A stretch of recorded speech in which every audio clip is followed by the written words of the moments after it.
Здравейте и добре дошли в Tier 23 Riders Hub. Аз съм Николай и заедно с вас днес ще разгледаме в детайли каска Icon Airfleet. Това определено е един модел, който привлича вниманието към себе си, което по принцип е типично и за цялата марка Icon, която обича да прави нестандартни и отличаващи се продукти. Тук имаме една каска, която иска да има състезателна нотка с този спойлер в задната част.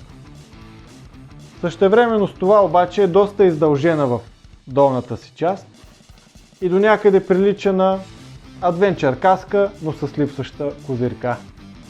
Комбинацията от това е една каска с агресивен вид, особено с този огромен визор в предната част, която направо крещи: "Аз съм хулигана на пътя". Въпреки че каската се предлага с 3 различни размера на външната черупка, нещо, което по принцип не е често срещано. Съответно имаме един размер за XS и S, един за M и L и един от XL нагоре. Въпреки това, виждате, че каската е малко по-обемна от стандартното, съответно и теглото е леко по-високо от на масовите каски. Нещо, което ми направи впечатление и ме изненада, са ето тези вентилационни отвори в горната част. Те на практика се падат в края на вградения визор, вградените слънчеви очила, и за да бъдат максимално ефективни, максимално функционални, то или трябва да премахнете очилата, или те да бъдат съответно спуснати пред очите ви. Компенсацията за тях и за тяхната недобра работа е предният такъв, който направо е огромен, като той има 3 позиции. Една затворена, една отворена и насочва въздуха към визора, чрез ето тези дупчици тук на носника, и другата отворена позиция насочва струята свеж въздух към лицето ви, за да можете да се охлаждате, разбира се. В задната част, тук под спойлерчето, пък се намират вентилационните отвори, от които да излезе вече горещия въздух от каската. Да преминем сега към нещото, което отличава тази каска най-много от всички останали, а именно огромният и визор. Аз лично не знам да има някоя друга каска с толкова голям визор, който да покрива цялата брадичка, включително и въздуховода, като тук в долната част е и заключващия механизъм. Как функционира той? Така както вече е свален додолу визора, опираме в заключващото зъбче и просто трябва да натиснем малко по-силничко, за да го преминем и да заключим визора. Оп, готово.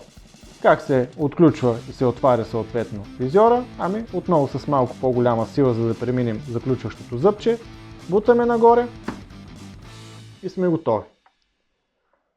Покривайки по този начин въздуховода, съответно не остава и място за неговия механизъм за отваряне и затваряне, съответно той е преместен от вътрешна страна, като не трябва да се притеснявате, дори в движение, дори с ръкавици, той може да бъде ползван.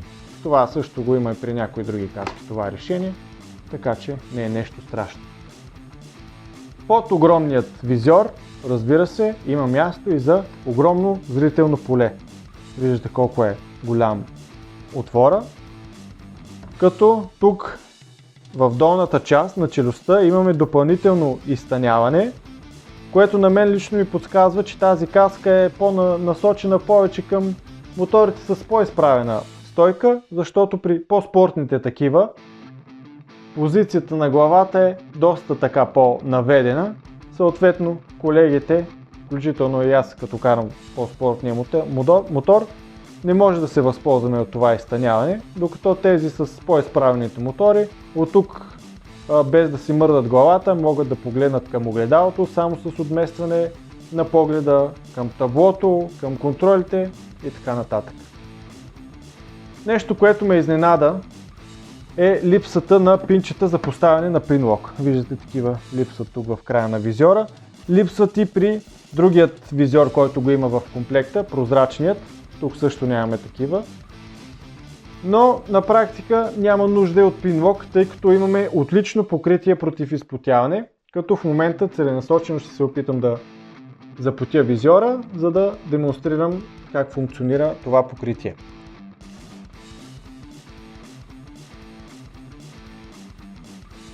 Виждате, няма никакво запотяване. Съответно, такова покритие, разбира се, има и на тъмния визор. Механизмът за неговото примахване пък отново заради естетиката е скрит под тези малки капачета. Как се сменя визора? Отваря се в най-горно положение, махаме тези капачета, съответно като ги махнем ще ни позволи визора да се дигне още малко по-нагоре и буквално излиза от механизмите. Останалото, разбира се, по обратният начин. Да преминем сега и към една екстра, която за мен е напълно излишна за тази каска, а именно градените очила. Нека сме реалисти. Кой би ги ползвал и кой би карал с прозрачен визор? Тази каска просто не е създадена за това. Виждате, в момента в който свалим визора, тъмния такъв, цялата визия на каската се променя.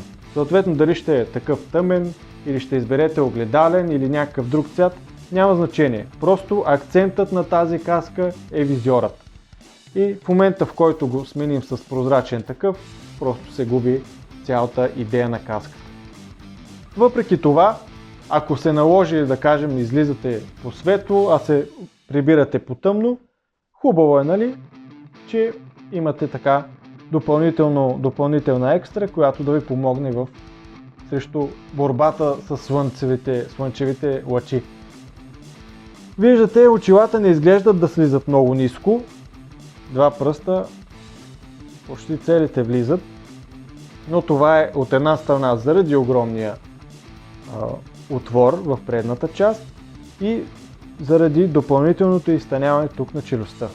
Реално покриват почти изцяло зрителното поле, като разбира се има каски, които се справят малко по-добре, но това е стандартното ниво, на което слизат почти всички каски. И техните, разбира се, вградени очила. Как функционира? Ето тук зад главния механизъм в лявата част на визора, отзад е палчето. В най-ниско положение, съответно визорът, вградените очила са вдигнати, вдигаме палчето, очилата слизат. Имаме само две позиции, или максимално вдигната, или максимално свалена. Да преминем сега и към вътрешността на каската. Тя е от специална Hydra Dry материя, използвана от Icon. Откопчем каската, да мога да ви покажа. Разбира се, напълно премахваща се, като казват даже, че дори може да се пере и в пералня, нещо, което аз лично не ви препоръчвам. Изперете си я на ръка, за да ви е мирна главата, да нямате някъде нежелано деформиране. Все пак имаме една корона и две бузи. Няма да отнеме кой знае какво време, не ги перем всеки ден тия каски, така че за да имаме комфорт, нали, трябва да отделим малко от нашето време. Разбира се, тук в областта на ушите имаме издълбани ниши за поставяне на слушалки на интерком при желанието за ползване на такъв. Заключването е с тези двойните хълки, нещо, което по принцип се среща в по-висок клас каски, най-вече състезателните такива. За мен лично това заключване е плюс, но знам, че някои от колегите не го харесват много, тъй като с ръкавици, ако сме забравили да закопчеем каската, нали, с ръкавиците е много по-лесно с тези бързите механизми. Штрак е готово, а тук, нали, ще трябва или да имаме доста така финес с пръстите, или съответно да си свалим ръкавиците, за да закопчеем каската. Но това е най-сигурното закопчаване, като при него по-вероятно е да се скъсат кришките от каската, отколкото тя да бъде разкопчана. В заключение, Icon Airfleet е каска за тези от вас, които искат да бъдат различни и да бъдат забелязвани. Въпреки че разцветката не изглежда да е нещо специално, то по цялата външна черупка има релефни детайли. тук отгоре, в задната част, челюстта. Въпреки че изглежда каската да е просто черна с електриково зелени акценти, мога да ви уверя, че това не е така, но на камерата просто няма как да бъде забелязано. Не е черна, има си различни цветове, различни нюанси, обърнато е внимание към детайла. Както казах по-рано, това за мен е каска, която казва: аз съм хулигана на пътя и с нея определено ще бъдете забелязвани по светофарите. В комплект към нея, както показах и по-рано, идва и този прозрачният визьор. Наличният размер е М, а цената е 240 евро. При желание и интерес за закупуване, в описанието на видеото ще бъдат оставени линкове към другите социални мрежи, където съответно, разбира се, може да разгледате детайлни и подробни снимки на каската, както и да се свържете с мен. Надявам се това ревю да ви е било полезно, а ако не искате да изпускате други такива, може да се абонирате за канала. Благодаря ви за вниманието, казвам ви чао и ви очаквам в следващото видео.